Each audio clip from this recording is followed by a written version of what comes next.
Pido el favor, me acompañen en sus Biblias a esta preciosa carta que venimos estudiando de manera sistemática ya hace algunos meses. Para quienes nos visitan, la Iglesia Bíblica del Señor Jesucristo predica de manera expositiva. Esto quiere decir versículo por versículo. En ese orden de ideas vamos a leer entonces hoy, en el capítulo 3, los versos 5 al 8. Capítulo 3, versos 5 al 8. Voy a leer el verso 5, la iglesia el 6, pastor el 7 y todos unidos el 8. Por favor, lean tratando de hacerlo de manera racional. Por lo cual también yo, no pudiendo soportar más, envié para informarme de vuestra fe. No sea que os hubiese tentado el tentador y que nuestro trabajo resultase en vano.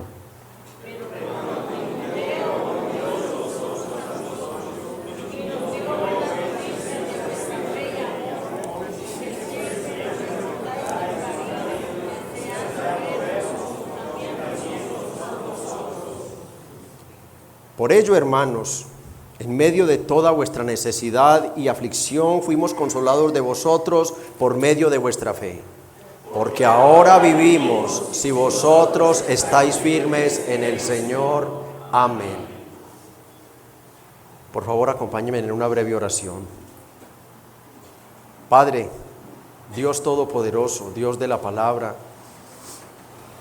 que conformaste un grupo de 40 hombres para escribir estos 66 sublimes, santos, misteriosos, poderosos, inerrantes libros que componen tu palabra.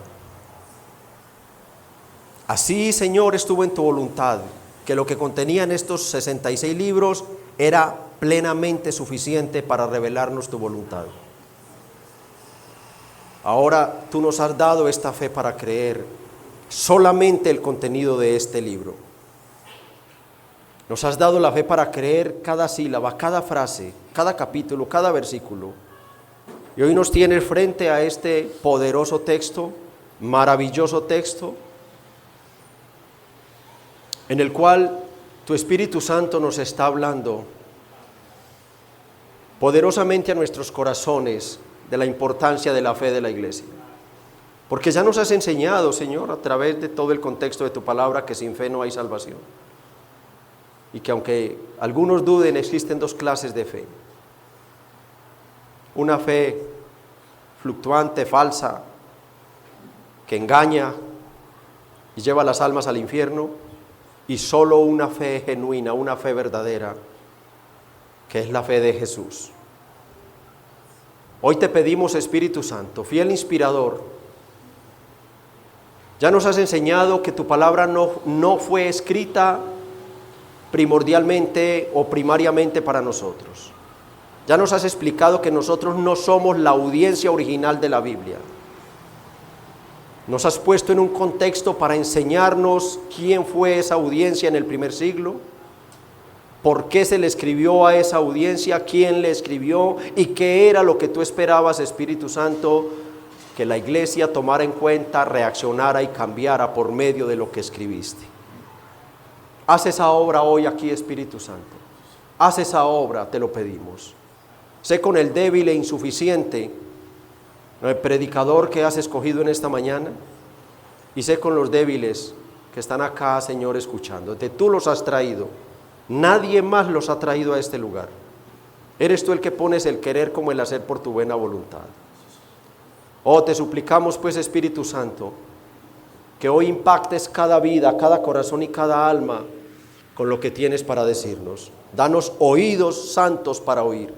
Danos una mente santa y pura para entender y retener. Y danos un corazón amante, humilde y sensible para aceptar las exhortaciones que tengas para darnos. Danos el consuelo de saber que tenemos un gran pastor que fue simbolizado por Pablo y que ahora es simbolizado por hombres débiles como este que tienes hoy en el púlpito, pero que el gran pastor es Jesucristo. Bendícenos y ayúdanos con estas enseñanzas, en el nombre de Cristo. Amén. Pueden tomar asiento, por favor, en silencio, quienes no hayan todavía apagado o colocados sus teléfonos en modo silencioso, por favor lo hacen. Los niños entre 3 y 6 van al salón y los demás permanecen al lado de sus padres. En el sermón del domingo pasado estudiamos los versos 1 al 4. Tenemos el sermón, creo, muy fresco todavía. Y allí tratamos sobre la gran preocupación del apóstol Pablo por saber si sus hermanos en Tesalónica perseveraban en la fe, o debido a las tribulaciones y al poco tiempo que estuvo con ellos para enseñar sus doctrinas fundamentales, ellos podían haber claudicado. Esa preocupación aumentó al extremo, ya que Pablo intentó una y otra vez ir a visitarlos para completar lo que él sabía que no había podido terminar en su enseñanza, en su discipulado. Ya que, como sabemos, él fue expulsado de allí antes de lo que él deseaba.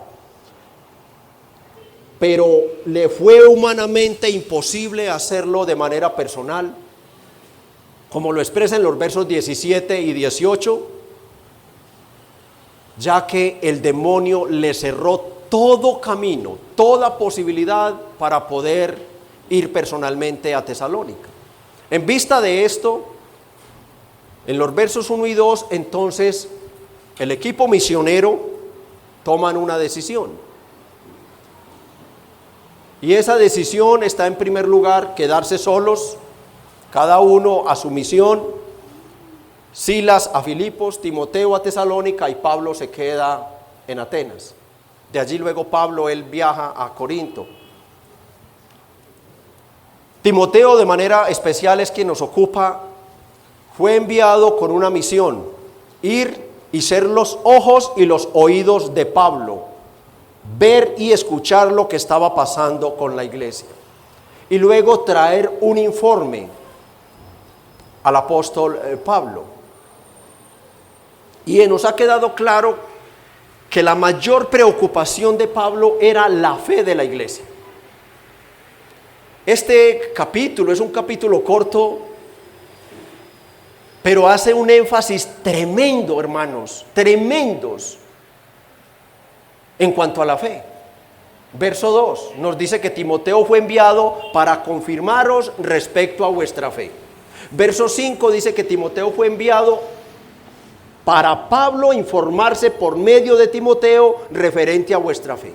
En el verso 6, el informe que le dio Timoteo fue el que en primer lugar cambió todas las cosas, ya que fue una buena noticia sobre vuestra fe. En el verso 7, ellos fueron consolados, el equipo misionero, por medio de la fe de los tesalonicenses. Y en el verso 10, de nuevo, el propósito que tenía Pablo y su oración va a ser, o fue, para ir a visitarlos con un propósito: confirmarlos en vuestra fe. ¿Qué nos quiere decir esto, mis amados hermanos? Bueno, que lo más importante para Pablo no era la organización de la iglesia, que lo más importante para Pablo no eran qué actividades tenían, cuántos ministerios de jóvenes, solteros, casados, viudos, no. Que no era cuántos miembros tenían, lo que hace que él se había ido, quiénes se habían añadido a la iglesia, quiénes se habían ido, no. Que tampoco eran las ofrendas, cuánto están recogiendo, si están siendo sabios y prudentes con la ofrenda, no. La preocupación de Pablo no era la alabanza. Si están cantando los salmos, si están cantando alabanzas saturadas de la palabra de Dios, no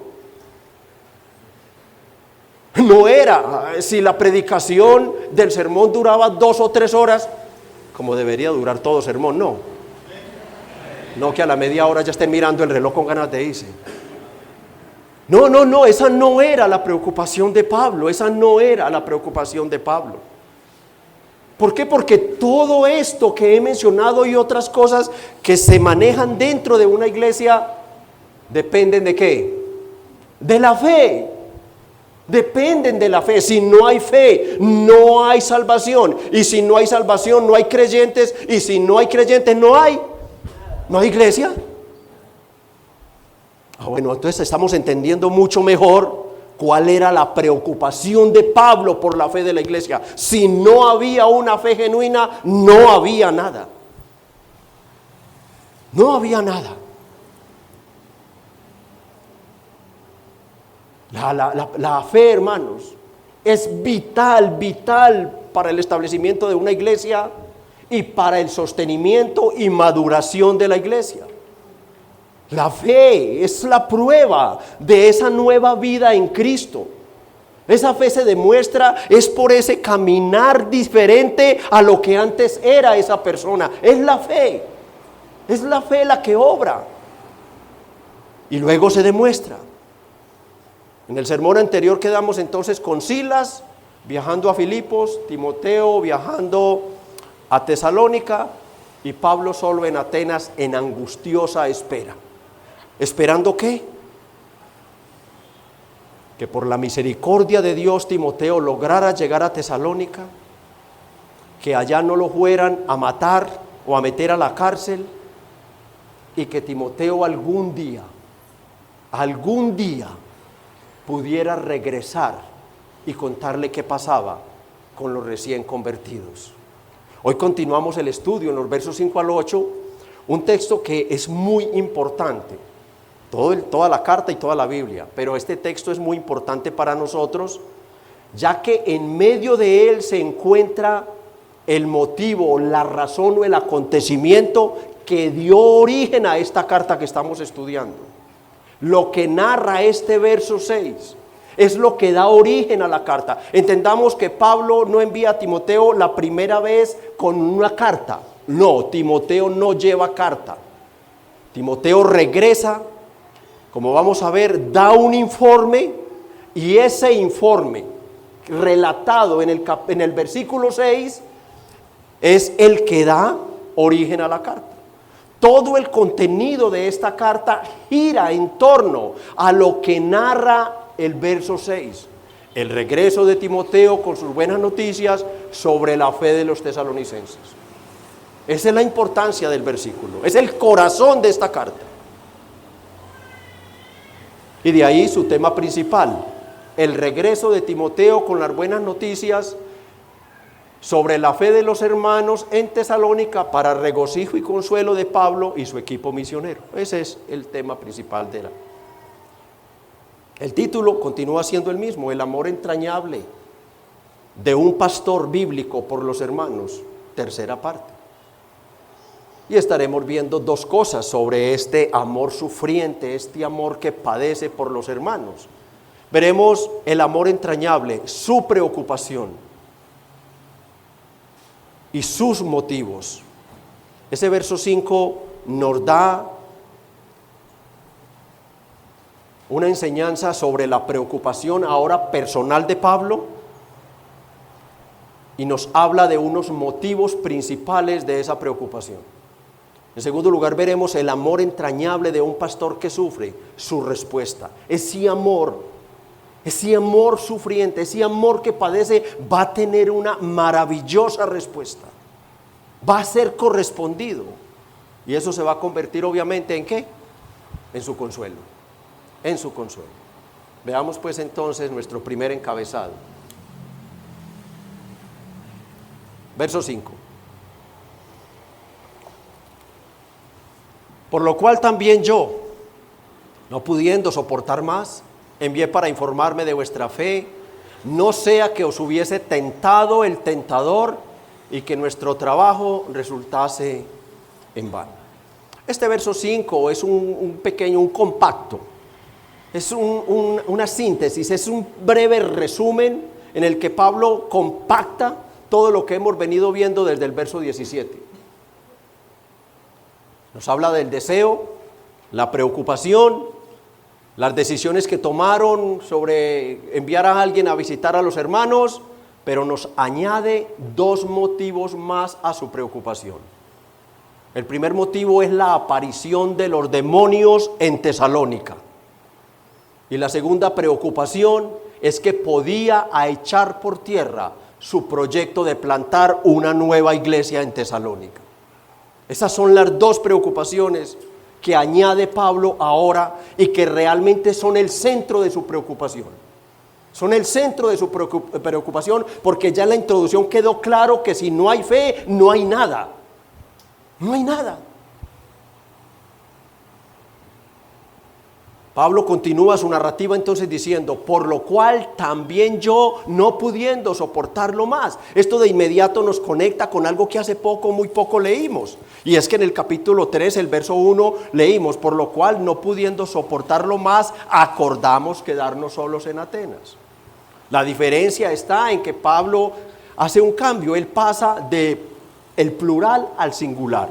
En el verso 1, Pablo reconoce y le cuenta a los hermanos que ese acuerdo lo tomaron en armonía, que fue todo el equipo misionero el que dijo, por lo cual no pudiendo soportarlo más, acordamos, ahí está la clave. No estaba Pablo solo tomando una decisión, acordamos quedarnos solos en Atenas. Y luego la segunda decisión que tomaron fue enviar a Timoteo en su lugar. Pero acá lo hace de manera personal. Aquí Pablo quiere mostrar, enfatizar a los hermanos lo que había en su corazón hacia ellos. Él dice, yo Pablo, yo estoy realmente sufriendo. Pablo, yo estoy realmente preocupado. Yo estoy poniendo mi corazón por ustedes, mi vida misma por ustedes. Yo no aguanto más, soy yo el que me enloquezco por llevar tanto tiempo sin saber de ustedes. Hasta el punto que él les dice, me estoy quedando solo para enviarles uno de mis más cercanos, si no el más cercano colaborador, amigo y hombre de confianza, su hijo en la fe, a Timoteo. Permítanme decir algo en favor de las Peronamas Nuevas, un pequeño paréntesis. La única forma que tiene un estudiante de la Biblia de entender un texto es primero estudiar y comprender el contexto. Si no comprendemos el contexto de un texto, no entenderemos el texto y haremos un pretexto y engañaremos a la iglesia. Debemos entender el contexto. Ya dije algo en la oración. La Biblia en primer lugar no fue escrita para nosotros. Nosotros no somos la audiencia original. Por lo tanto, yo debo comprender, y como dice nuestro amado pastor Sergio, pedirle prestado a él esa máquina del tiempo y viajar a Tesalónica, y viajar allá a aquellos lugares, y viajar para poder ver qué era lo que pasaba realmente en ese tiempo, qué era lo que estaba pasando. Porque el sufrimiento tan profundo del apóstol Pablo como pastor de la iglesia. Mis amados hermanos, algo sencillo que nos ayuda a entender este padecimiento es que en los tiempos del apóstol Pablo, hermanos, no había forma de comunicarse con otro hermano, sino a menos que lo tuviera al frente. No había forma de comunicarse con ellos. Hoy podemos llamar a los hermanos de Estados Unidos, de Caucasia, de Apartadó, de Quibdó, de donde quiera que estén. Una llamada, una videollamada, un mensajito, un correo y ya se acabó. No, mis hermanos, el contexto nos ubica en el siglo I, con este hombre a punto de colapsar, el gran apóstol Pablo, a punto de colapsar. Porque no podía tener noticias de sus hermanos. Hoy nosotros, si estamos muy desesperados por ver al ser amado y no tengo con la llamada y quiero sentirla, pues cojo un avión, voy y vuelvo en el día, lo abrazo, lo beso y me vuelvo. A Pablo le tocaba coger el vehículo más rápido para Pablo, era un camello marca Ferrari de doble joroba, o un buque carguero que demoraba meses. O como decían en mi tierra, en el carro de Nando, unas veces a pie y otras caminando. O sea, no, hermano, es que debemos entender los contextos, porque si no, a los sufrimientos de Pablo, sí, pues, no, yo debo encarnar, yo debo ir allá y ponerme, no, en los zapatos, no, en las sandalias o chancletas de Pablo. Yo debo para poder entender esto. De resto, este pasaje que venimos desde el verso 17 no hará ningún efecto en la iglesia. Si no entiendo realmente el valor que debe tener para mí un hermano. El valor que debe tener un alma por la que murió Jesucristo. Pablo lo sabía. Y sufría casi para colapsar, no pudiendo soportarlo más, no aguanto más. Y solamente habían dos medios para saber de los hermanos. Uno era la visita personal La visita personal, que como nos narra el libro de Hechos, era lo único, no era una estrategia de Pablo, es que eso era lo único que podía hacer. Y tomé solamente 3 textos para quienes toman notas: Hechos 15:41, Hechos 16:4 y 5, y Hechos 18:22 y 23 nos habla de cómo Pablo volvía. Eso no era un capricho de Pablo: es que me voy a volver para Asia Menor a confirmar las iglesias. No, es que no había otra forma, es que tenía que hacerlo, no había otra forma de ir personalmente a las iglesias. Y la segunda, enviar a una persona con una carta escrita y ore y ayune para que pueda llegar, porque no había forma de que Timoteo llamara: hey Pablo, ora por mí, que es que el buque se dañó y estoy por aquí anclado y me va a quedar aquí un mes. No había forma, no había forma. Eso era una angustia terrible, enviar una carta con alguien. Los ladrones eran así. Eso no es ahora que hay ladrones, asesinos, piratas. Eso era impresionante. Y pasen las semanas y Pablo ore y espere. ¿Sería que sí llegó? ¿Cuánto lo irán a retener allá? ¿Cuánto necesitará esa iglesia que Timoteo le enseñe para confirmarlos en la fe? ¿Cuánto tiempo irá a pasar? Entonces Pablo envía a Timoteo bajo este desespero, bajo esta angustia, ya que no solo sabía de la gran oposición que estaba sufriendo la iglesia, sino de la aparición de un nuevo enemigo mucho más poderoso que todos los opositores juntos. Ahora Pablo estaba plenamente convencido de que Satanás había hecho su aparición para atentar a los nuevos creyentes. Y eso llevó a Pablo al clímax de su angustia.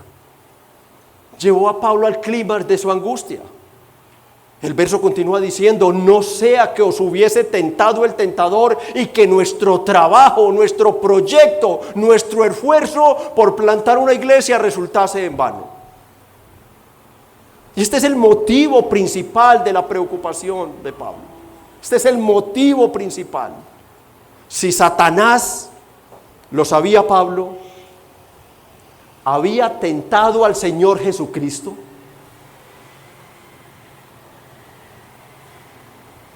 Mateo 4, del 1 al 11, quien lo quiera leer en casa, encontramos la tentación. Si el diablo, entonces Jesús fue llevado por el espíritu al desierto para jugar con el demonio, para ser tentado por el diablo. Recuerden que no fue llevado como Cristo, como Dios, sino Jesús, el hombre, el creyente. Porque algunos dicen que, es que Cristo resistió porque es que Él era Dios. No, Él resistió como un creyente verdadero, armado hasta los dientes con la palabra que Él mismo había inspirado, armado con la palabra de Dios como debemos estar, todo para darnos ejemplo a nosotros. Él no lo resistió como Cristo. Cristo es Dios. Es Jesús el hombre, el creyente, el que lo resistió. Y si no respetó ni a Jesús, si no respetó los apóstoles, si no respetó al gran apóstol Pablo, ¿qué no podría hacer a los recién convertidos? ¿Qué no podría hacerles a ellos? Cuánta mentira, cuánto engaño, un astuto como Satanás, cuánta argucia, cuánta falacia camuflada de verdad. Ya les había, como vimos en la defensa del apóstol, simbolizando la defensa de un buen pastor en el capítulo 2, ¿cómo les decía? No, su mensaje no sirvió para nada, ese hombre era un falso, ese hombre era solo un interesado. Cuántas cosas como vimos en esos estudios. Y Pablo sabía que si no estaban firmes, afirmados en la única fe verdadera, Satanás se saldría con la suya y el proyecto de una iglesia se perdería. Aunque el demonio no es omnisciente ni omnipresente, él tiene legiones de espíritus infernales a su servicio. Él es el comandante, solamente el comandante. Y esas huestes, como las llama Efesios 6:12, huestes espirituales de maldad. Es que cuando solamente pensamos, cuando nos detenemos y le pedimos al Espíritu Santo que nos permita penetrar el texto. O sea, cuando la Biblia te dice huestes espirituales de maldad en las regiones celestes. Y ya Pablo te dijo, para poderlo resistir tienes que hacer esto, esto y esto y esto, porque tú eres el blanco de ellos. Cosas tienen que pasar en nuestra vida. Cuando tomo la palabra y las advertencias de Dios en serio, cosas tienen que pasar. Y estas huestes pueden operar en todo lugar y de diversas maneras. En 2 Corintios 4:4, Satanás, como Dios de este siglo, ciega la mente para que no crea, el hombre no crea el evangelio. Por medio de sus legiones demoníacas toma posesión de hombres, de seres humanos como de animales, como lo explica Marcos 5 del 1 al 20 en el relato del endemoniado gadareno. Hace daño a las personas. Mateo 15:22, una mujer clama al Señor diciendo: Señor, hijo de David, ten misericordia de mí, mi hija es gravemente atormentada por un demonio. Primera a los Corintios 7:5, como espíritu se sirve incluso de nuestros buenos y santos deseos. Se sirve de nuestro ayuno y de nuestra abstinencia sexual por unos días con la esposa o el esposo para inmediatamente provocarnos a inmoralidades sexuales. En Juan 10:10, como ladrón roba, como destructor destruye, como asesino mata. En 2 Corintios 11:3, como serpiente engaña. 1 Pedro 5:8, como león intenta devorar al creyente. Apocalipsis 12:10, como falso juez acusa a los hermanos. Y como tentador, dice Pablo, tienta al creyente.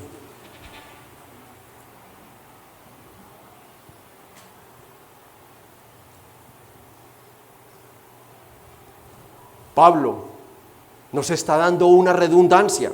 Él no dice el diablo tienta. Él no dice el diablo tienta. Pablo le está dando una enseñanza, un llamado a la iglesia para decirnos que el demonio no es una fábula. No debemos sacar conclusiones a la carrera. No es que como ya estoy en Cristo. No, mi hermano, todo lo que dice el Nuevo Testamento sobre la realidad de Satanás se le está advirtiendo al cristiano. Las demás personas ya están bajo su gobierno, son esclavos de él como fuimos nosotros. Por eso es que nos odia tanto en cierta parte, porque fuimos rescatados de él. No es una fábula, no hay que tomarlo a la carrera, mis hermanos. El demonio es una realidad. Pablo dijo en su segunda carta a los Corintios 2:12, porque no ignoramos sus maquinaciones. Porque no ignoramos sus maquinaciones. El demonio es una realidad y puede usar cualquier artimaña o instrumento para atentar a los creyentes. Cada que hacemos algo malo, nos guste o no, hay una influencia satánica en ello. Cada que hacemos algo malo.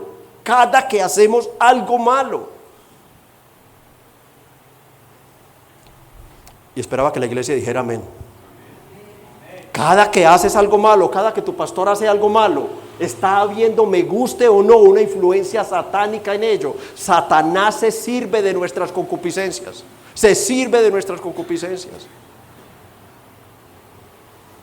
Santiago 1:13 dice: porque Dios no puede ser tentado por el mal, ni él tienta a nadie. Entonces, ¿quién es el tentador? Satanás, el diablo. Así que las preocupaciones de Pablo, hermanos, tenían sus motivos.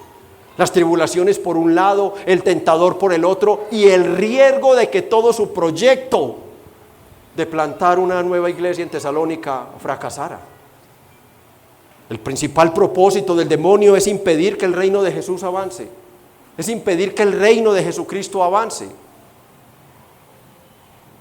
Cuando alguno es tentado, no diga que es tentado de parte de Dios, porque Dios no puede ser tentado por el mal, ni él tienta a nadie. Es la irresponsabilidad, el descaro, el atrevimiento y el abuso de la fe, que muy posiblemente lo está llevando a tener una fe falsa y va a resultar en el infierno. Así es. Eso es lo que Pablo nos está enseñando. Pablo no estaba dando por sentado que esos hermanos, escuchen bien, evangelizados y discipulados por el gran apóstol Pablo. Pablo no estaba dando por sentado No sabía cuál era lo que estaba pasando allá. No sabía.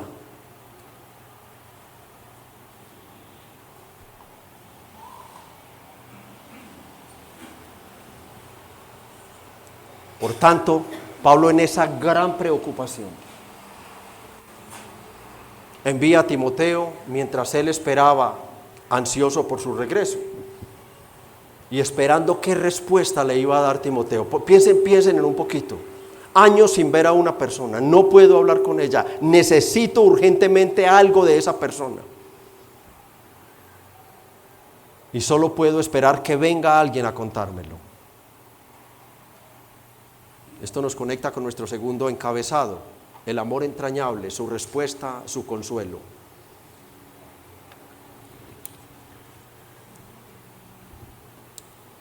Veamos como unidad los versos 6 al 8. Pero cuando Timoteo volvió de vosotros a nosotros y nos dio buenas noticias de vuestra fe y amor, y que siempre nos recordáis con cariño, deseando vernos, como también nosotros a vosotros, por ello, hermanos, o por eso más bien, como traducen otras palabras, o a causa de estas buenas noticias, como traducen otras. A causa de estas buenas noticias, hermanos, en medio de toda nuestra necesidad y aflicción, fuimos consolados de vosotros por medio de vuestra fe, porque ahora vivimos, ahora suspiramos, ahora recobramos el ánimo, si vosotros estáis firmes en el Señor. El contexto de este reencuentro de Pablo, Silas y Timoteo lo narra Lucas. Recordemos que el contexto remoto de la iglesia lo encontramos es en el libro de Hechos.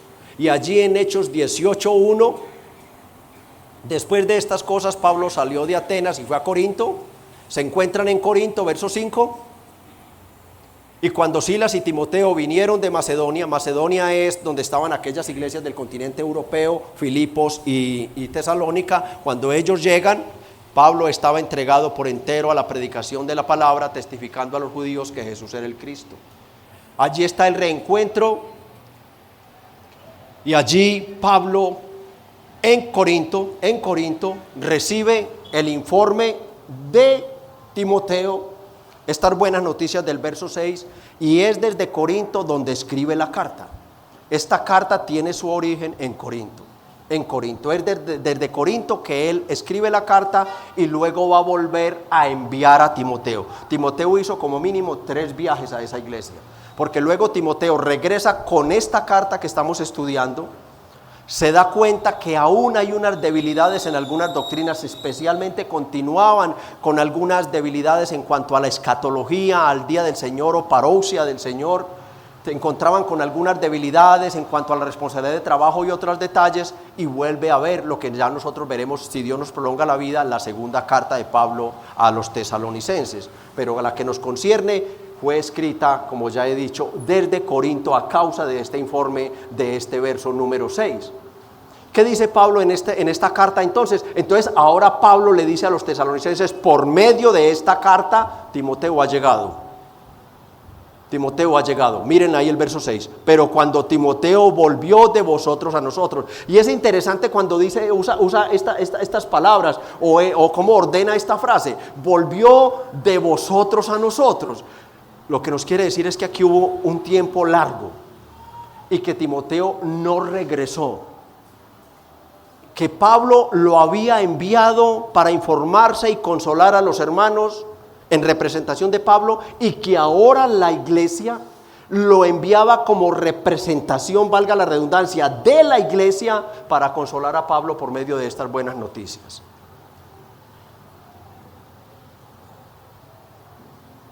Pero cuando Timoteo volvió de vosotros a nosotros, ¿qué pasó allí, hermanos? Que todo cambia.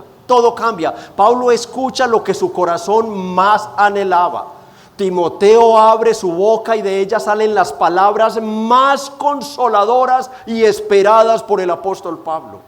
Su amor entrañable hacia estos hermanos, su deseo de verlos, su gran preocupación por los opositores y los ataques de Satanás, su gran preocupación por su fe, recibía la más hermosa y esperada de las respuestas. Sus hermanos seguían firmes en la fe en Cristo. Amados hermanos, piensen, por eso los llevé al contexto para que piensen. Como cuando un hijo desaparece por 30 años y de momento le dicen a esa madre, tu hijo vive, tu hijo vive. Ella no ve la hora de verlo y abrazarlo, de encontrarse con él. Así estaba Timoteo, Pablo esperando estas noticias, con sus dudas, pero en sus oraciones siempre deseando que la realidad fuera que estos hermanos estaban tan firmes en la fe que ni las tribulaciones los habían hecho mover, el demonio no los había hecho mover, seguían firmes y estables, dando una completa información. Timoteo consuela el corazón de Pablo, el corazón afligido de Pablo, el corazón atormentado de un pastor por sus ovejas. Ustedes vieron el himno que cantamos, eran 100 ovejas, 99 estaban firmes y sólidas, pero había una descarriada.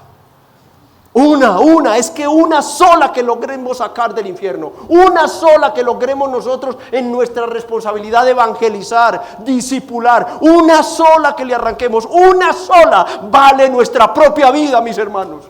Pablo les había dicho, mi vida daría por ustedes en el capítulo 2.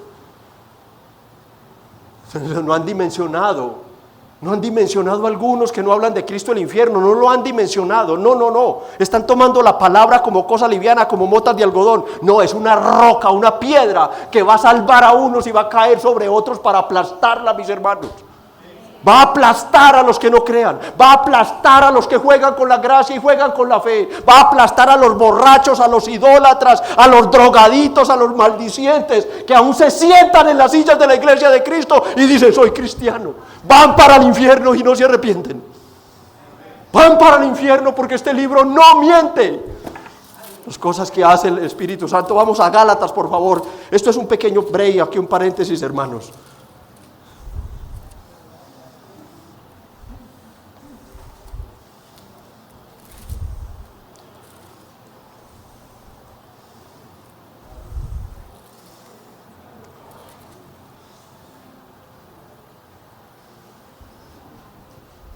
Búscame las obras de la carne y empiézamelas a pasar, por favor.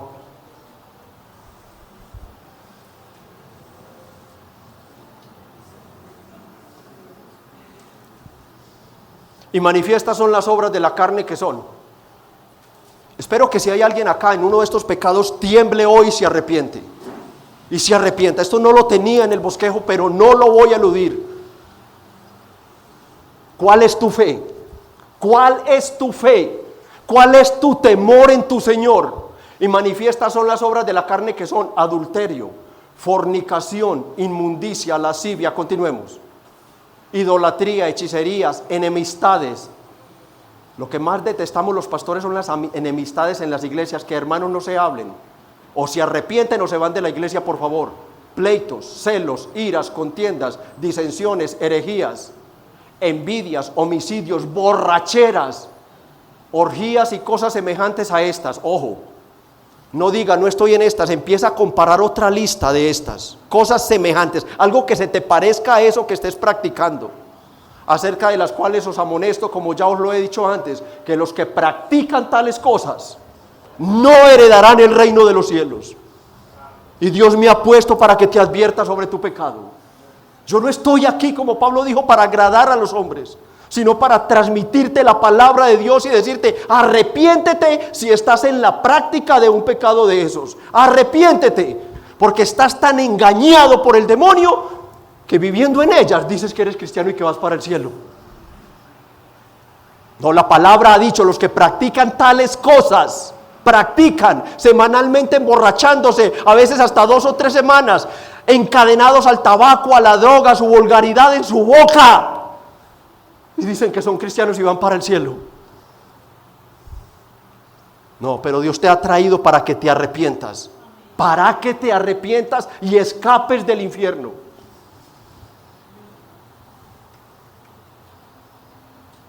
Por favor, no juegues con tu alma. Quisiera quedarme acá predicándote el evangelio solamente. No juegues con tu alma. Es una eternidad bajo la ira de Dios. No toques una mujer si no estás casado con ella, no la toques. Y tu niña, no te dejes tocar de un hombre perverso que solo quiere entrar a tu cuerpo a hacer una necesidad sexual. Si te amara, te respetaría. Si te amara, te respetaría y te valoraría. Las inmoralidades sexuales son pecados de condenación, igual que la borrachera, el homicidio y todo lo demás que hemos leído. No le pongas tú un estándar al listado de pecados de Dios. No los califiques, ya Dios los calificó.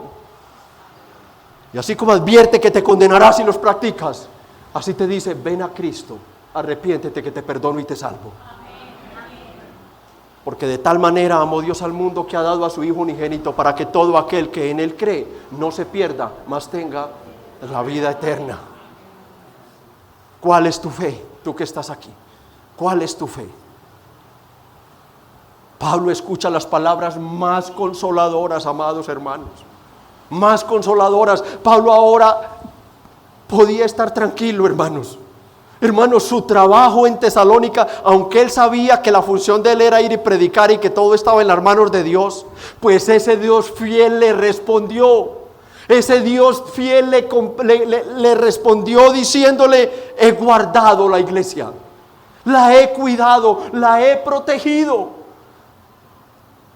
Los hermanos hacían parte de los bienaventurados de Santiago 1:12 que habían soportado la tentación. Hacían parte de los piadosos de 2 de Pedro 2:9, librados por el Señor de la tentación. No es que en primer lugar los hermanos fueran tan valientes. No, el que empezó la obra en ellos era el que estaba perseverando en ellos, y ellos en su responsabilidad humana respondían y perseveraban unidos con el Señor. Era Cristo, el gran sumo, el gran pastor de las ovejas, el que había cuidado la fe de los hermanos, el que había cuidado la iglesia. La promesa de Mateo 16:18 se cumplía: las puertas del Hades no prevalecerán contra la iglesia. La iglesia prevalecerá, la iglesia triunfará contra Satanás, no el demonio contra su iglesia, no, mis hermanos. No. Satán derrotado y Jesús vencedor. Que el proyecto en Tesalónica seguía avanzando. El gran pastor de las ovejas, Jesucristo, las estaba pastoreando, mis hermanos, y Él es más poderoso, más grande y más sabio que todos los demonios juntos, mis hermanos. Oh, gloria al Señor. Qué defensor tenemos, qué salvador tenemos, qué pastor tenemos. Jesucristo vive, y por eso su iglesia será una iglesia vencedora, mis hermanos. Amén. La iglesia resistirá las tentaciones, la iglesia resistirá los ataques de Satanás, la iglesia resistirá las tribulaciones, porque nosotros estamos anclados en la fe de Jesucristo. No en nosotros: oh pastor, es que yo soy tan maduro, no es que yo soy. No, tú no eres nada sin Cristo. Nada, es por el poder, es por la gracia, es por la santidad, es por la majestad de Jesús que pelea por nosotros, que nosotros podemos continuar avantes en medio de los ataques de Satanás. Es por medio de Él, hermanos. Buenas noticias. En el griego la frase significa una sola palabra: evangelio. Evangelio. Entonces Timoteo no traía el evangelio. Hay que entender acá que en este texto no se refiere en primer lugar al evangelio. Buenas noticias. ¿Sobre qué? Sobre la buena noticia. La buena noticia la llevó primero el equipo misionero. Ahora Timoteo traía buenas noticias de los resultados de esa buena noticia que era el evangelio. Pero ¿cuáles fueron esas buenas noticias que recibió Pablo? ¿Cuáles fueron? Bueno, la narrativa nos dice que en primer lugar fue la fe y el amor. Dos marcas no solo de una iglesia bíblica, sino de una iglesia que avanza hacia la madurez. La fe nos habla de la doctrina, o en teología hay una palabra que se llama ortodoxia, y el amor de la práctica, o sea, de la ortopraxis. Y esta joven iglesia guardaba la fe en las doctrinas fundamentales del evangelio, y lo demostraban ¿cómo? Primero, con un amor vertical hacia Cristo, y segundo, lo que ya vimos en un sermón pasado, su amor horizontal, el amor hacia los hermanos, el amor hacia los hermanos, el amor hacia su pastor, que en este caso era Pablo, y el amor entre ellos, como más adelante vuelve a decirlo Pablo. Allí en el capítulo capítulo 1, verso 3, y en el capítulo 5, verso 8, igual encontramos la fe y el amor unidos. Y es que la fe y el amor, hermanos, son los dos elementos claves de la madurez del creyente. Un creyente que no tenga realmente fe, así sea creyente, que no tenga una fe sólida, porque hay creyentes, sí, son creyentes, sí, van para el cielo, sí, pero su fe aquí en la tierra, su testimonio en la tierra, y no porque anden en cosas malas, no, me refiero a la vacilación doctrinal, no me refiero a que anden en pecados, eso es cuento aparte. Jesucristo es más poderoso que cualquier pecado, que cualquier adicción, eso es falta de fe, eso es falta de convertirse, falta de entregarse a Cristo. Me refiero a la vacilación doctrinal, al estar poniendo dudas, al estar diciendo, pero es que como que elegidos, pero es que como que predestinados, pero es que como, y uno les dice, Efesios 1:4, según nos escogió antes de la fundación del mundo para que fuésemos santos y sin mancha delante de Él, en amor habiéndonos predestinado para ser adoptados como hijos suyos, y nada, pelean, o sea, pelean contra el texto. Esos hermanos son, como alguien dijo, un camello para los pastores, es un camello. Los amamos y vamos a ayudarlos, pero un hermano maduro se va viendo cuando él se va consolidando en las doctrinas. Él sabe que él no tiene por qué pelear contra lo que la Biblia dice. Él se acoge a la Biblia, aunque le duela el corazón. A Pablo mismo le dolió, ¿o acaso él no dijo, si dependiera de mí, yo mismo me haría anatema para salvar a mi pueblo? O sea, a Pablo le dolía, a Pablo tuvo su sentimiento, su confrontación con el tema. Pero luego recapacitó y dijo, no, es que esto no se trata de que yo quiera o que me afane, sino de Dios que tiene misericordia. Y alababa a Dios por la predestinación.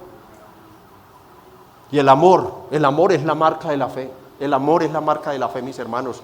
No hay de otra, hermano. El Señor Jesucristo muchas veces dijo, ámense los unos a los otros. Esta es la prueba de que son discípulos míos, ámense los unos a los otros. Y desde que inicié esta iglesia, vamos para 4 años en vez, yo dije, no concibo, hermanos, que ni siquiera se hablen, no se saludan, salen a la carrera, vienen y se van, son como mensajeros de Rappi, no sé,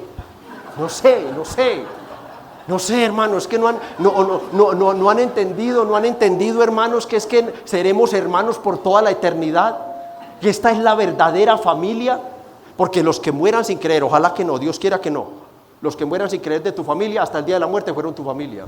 Pero mira al que está a tu lado, o detrás de ti, o delante de ti. Si ha creído en Cristo, estará contigo por toda la eternidad. Y es increíble que tú no te afanes siquiera por presentarte a Él. Hola, hermano, ¿cómo estás? ¿Cuánto llevas en la iglesia? ¿Qué te ha parecido el pastorcito este? ¿Cómo van aquí?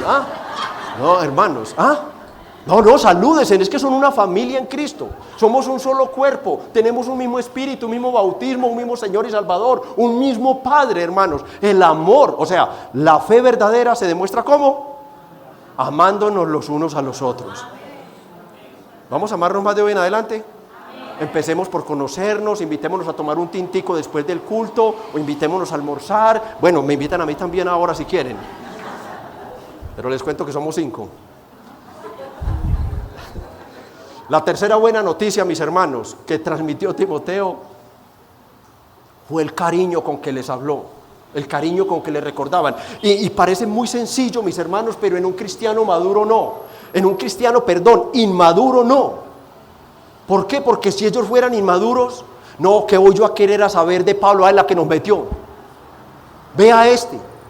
Nosotros vivíamos tranquilos acá, teníamos trabajo, íbamos a la tienda, la policía no nos perseguía, no nos perseguían los vecinos, no nos echaban la culpa de lo que pasa es Afrodita, es Eros, Poseidón destruyendo todo porque nos convertimos de los ídolos a Dios. No, hermano, tiene su sentido, hermanos, pero ellos lo recordaban con cariño mostrando la madurez porque ya habían entendido lo que Pablo les había explicado, que las aflicciones hacen parte de nuestro destino cristiano. Hacían parte, estos hermanos mostraban madurez por donde se les mirara. Preparando el mensaje pensé, bueno, en la predicación del evangelio se hicieron un ejemplo para todos, pero es que no fue solo allá. Ahora entiendo que fue en todas las demás áreas, que esta iglesia fue un ejemplo para las demás iglesias. Fue una iglesia, hermanos, que maduró siendo, como decimos nosotros, biche. Y eso también nos da tremenda lección. Por tiempo no lo explico, hermanos, cómo podemos nosotros ver en la misma Biblia de iglesias de mucho más tiempo caminando en una inmadurez terrible. Una iglesia, hermanos, recién convertida, una iglesia de meses quizás, o si más 1 año, 2 años que ya haya demorado Timoteo, póngale 3 años o póngale 4 como vamos a cumplir nosotros, pero mostrando ya esta madurez, hermanos. La madurez, amada iglesia, es posible, pero ¿qué tenemos que hacer? abrazar las doctrinas de la fe, abrazar las doctrinas bíblicas, mis hermanos, el cariño con que les recordaban. Y era tal ese cariño que los llevaba a sentir algo mutuo, era mutuo el cariño, y no solo el cariño, sino el deseo de volver a vernos, deseando vernos como también nosotros a vosotros, como también nosotros a vosotros. Y esas noticias ayudaron a sobrellevar las aflicciones. Verso 7, produciendo un gran consuelo en el apóstol. Por ello, hermanos, en medio de toda nuestra necesidad y aflicción, fuimos consolados de vosotros por medio de vuestra fe. Y voy a sintetizar demasiado para no dejarlos acá. Recordemos que Pablo ya estaba en Corinto, Pablo ya tenía su aguijón en la carne, pero aparte de esto se le había venido una gran oposición de todos aquellos hombres de Corinto. Allí estaban sufriendo muchas necesidades económicas.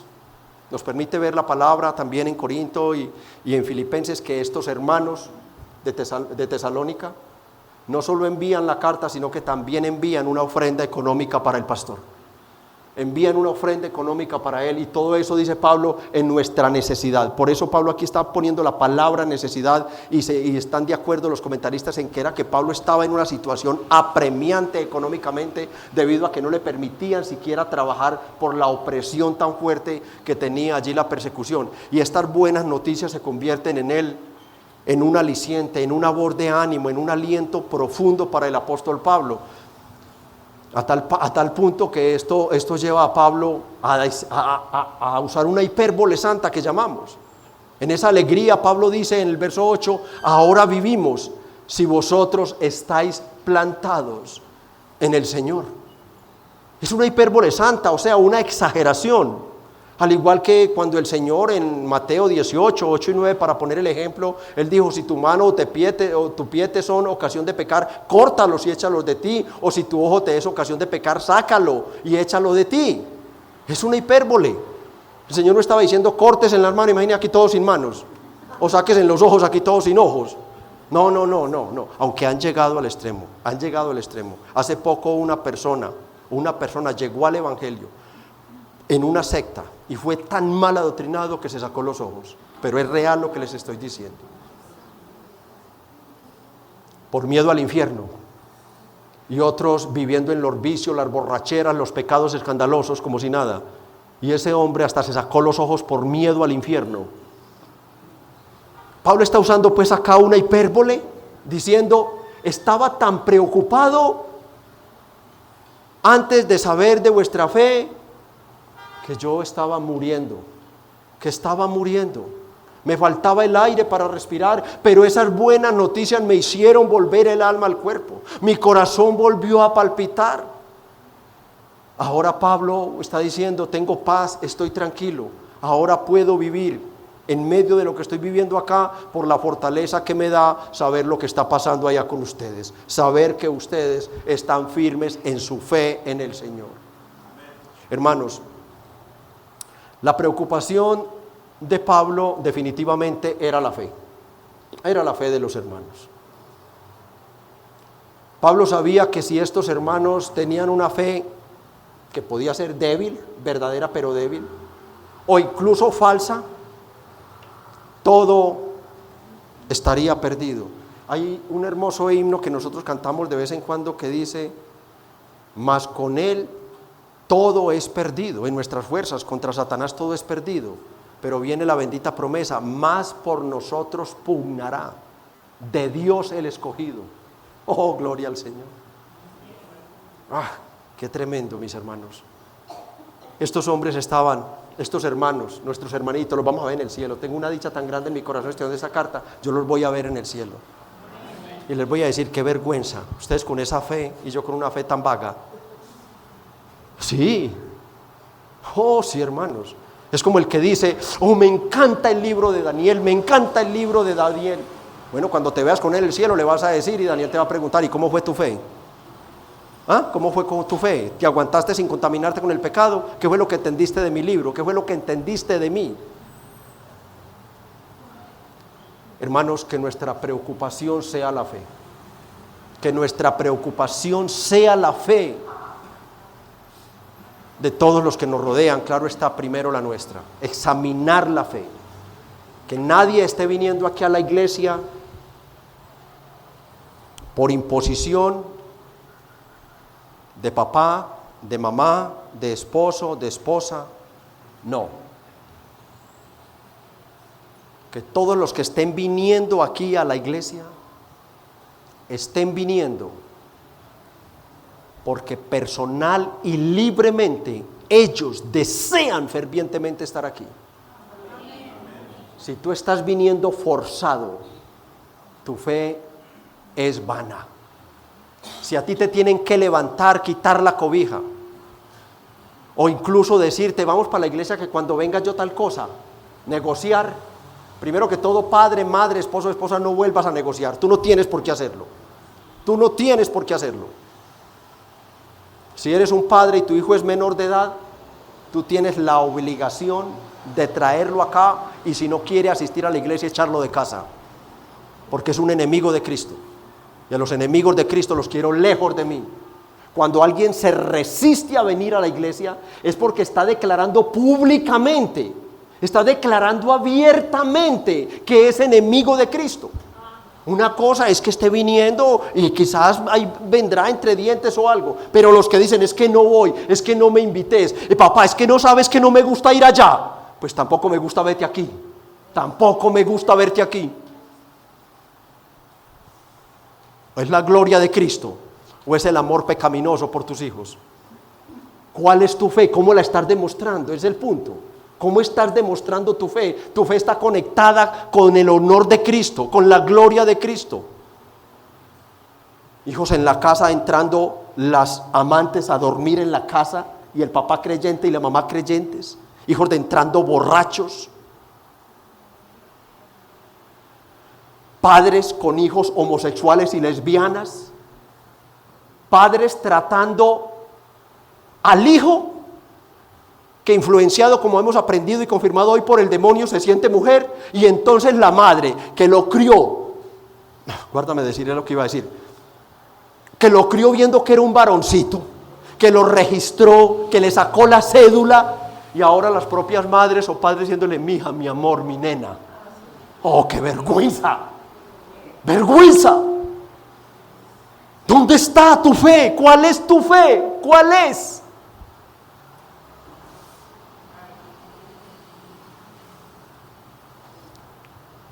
El que conmigo no es, contra mí es, dijo el Señor. El que conmigo no recoge, desparrama, dijo el Señor, no Ernesto. Es que la salvación le costó la vida al Dios hecho hombre. ¿Y qué es lo que vas a sufrir en este mundo? ¿Qué es lo que vas a padecer en este mundo? Tú no fuiste convertido para vivir en un parque de diversiones.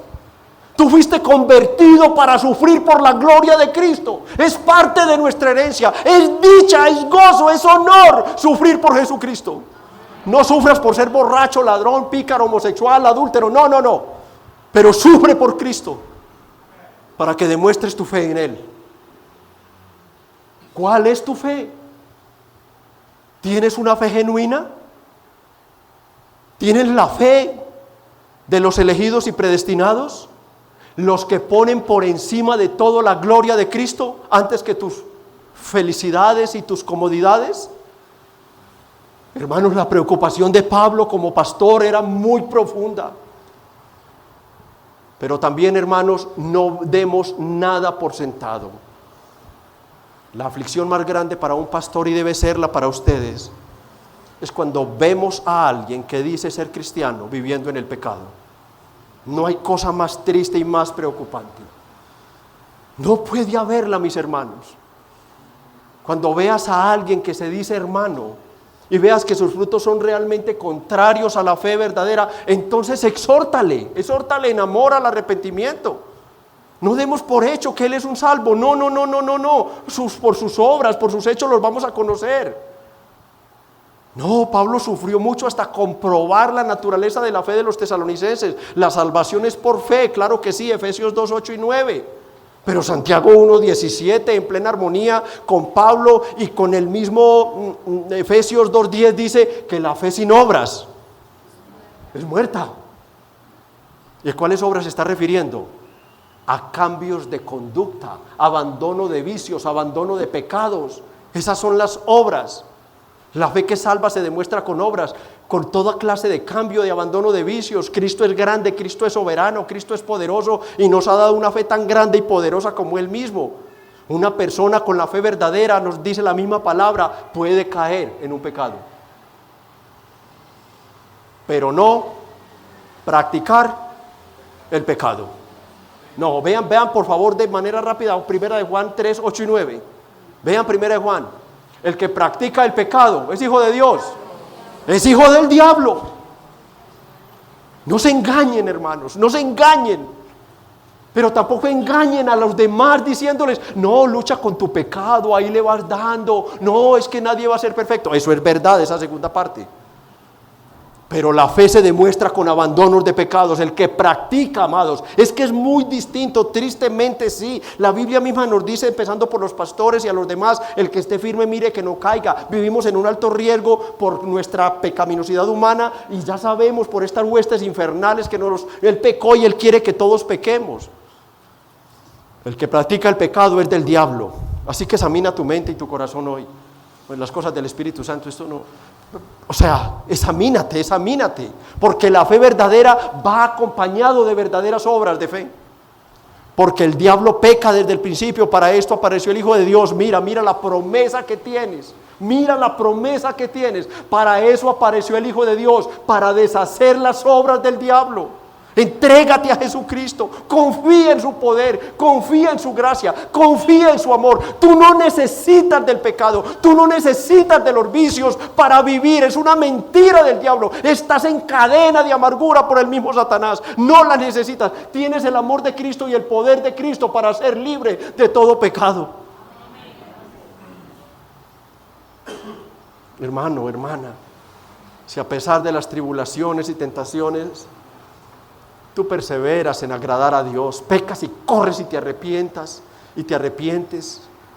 buscas de un hermano mayor, buscas del pastor, entonces agradece a Dios porque no somos perfectos. Agradece a Dios porque te ha dado la fe genuina. Te ha dado la fe que tuvieron los hermanos de Tesalónica. Ellos no eran perfectos, como vamos a ver más luego. No, tenían debilidades de inmoralidad sexual, tenían problemas con el trabajo, tenían un problema tremendo con la escatología, el día del Señor, tenían problemas, pero es la iglesia ejemplar del Nuevo Testamento. Alabemos a Dios por la fe que nos ha dado. Si hay aquí alguien, amigo, te invito a creer en Jesucristo. Es tu único medio de escapar de la ira de Dios. Es el único medio que tienes. Se llama Jesucristo, el único que te puede libertar de Satanás. Es el único. Jesucristo vino en forma de hombre, se humilló, vivió, murió, fue sepultado, resucitó y ascendió a los cielos, derrotando a Satanás para dar libertad, perdón y salvación a los cautivos que crean en Él. Amigo, cree en Jesucristo. Ya has escuchado de qué es que necesitas ser salvo. No es de la próxima pandemia que viene, no. No es de los terremotos, no es de esas hambrunas que vienen, no. Tú necesitas escapar, es de la ira eterna de Dios. Por favor, entrégate a Jesucristo hoy y sé salvo y únete a la familia de los santos y tú tendrás entonces la fe que salva, la fe genuina. Les pido por favor, inclinen su rostro y acompañen en una breve oración de gratitud a Dios. Padre, te damos gracias, Señor amado, Dios todopoderoso. Gracias por usar vasijas de barro, hombres débiles como Pablo, el mismo Timoteo, y hoy a nosotros, aún más insuficientes, miles, millones de veces más insuficientes que ellos. Pero tú continúas usando estas vasijas de barros para que la gloria no sea del hombre, sino de Dios. Damos gloria, honra y alabanza a ti, Señor, por tu bendita palabra, por tu Espíritu, por tu presencia en nosotros. Damos infinitas gracias por tu palabra, por tu evangelio, oh Dios. Mira los años, Padre, que han pasado, que esta carta se predicó en Tesalónica por parte de Timoteo cuando volvió a llevarla. Y mira, Señor, el efecto que estás haciendo con ella hoy aquí, en pleno siglo XXI. Alabado sea tu nombre, alabado sea tu nombre. Cuánto amor nos tienes. cuánta paciencia con nosotros, cuánta ternura y compasión con nosotros. Dígnate, Señor, bendecir a tu pueblo. Dígnate aumentarnos la fe, por favor. Aumentanos la fe. Una fe que no vacile ante la enfermedad, ante la pobreza en el área económica, que no vacile ante una situación de una pérdida inesperada. Una fe que no vacile, Señor, ante las tentaciones del diablo. Oh, porque sabemos que para esto estamos puestos, para sufrir en este mundo y resistir las tentaciones en el nombre que es sobre todo nombre, que es el nombre de Cristo. Oh, bendice tu pueblo y llénanos de Jesucristo, Padre, llénanos más de Él.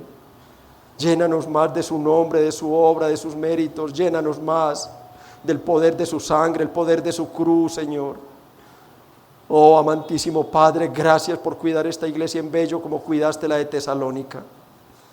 Dale madurez a esta también, dale madurez, haz que acepte la Biblia, que respete la Biblia y que entienda que la Biblia es nuestra máxima norma de conducta y fe.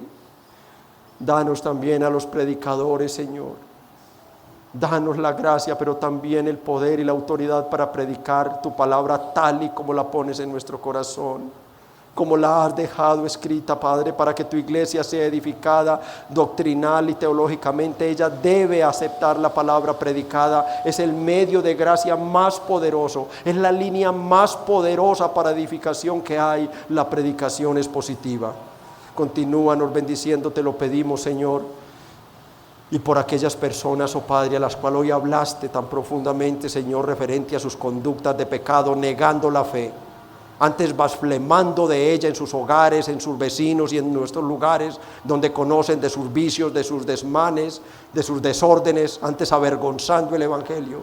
Señor, ten piedad de ellos y que la palabra que les diste hoy, ellos la tomen como en realidad es, no como palabra de hombre, sino como palabra de Dios. Ayúdalos en sus luchas, a los que quieran luchar. A los que quieran luchar, por favor, sácalos. Por favor, dales la victoria. Y a los demás, Señor, los dejamos bajo tu justicia, porque nosotros no podemos cambiar sus conductas.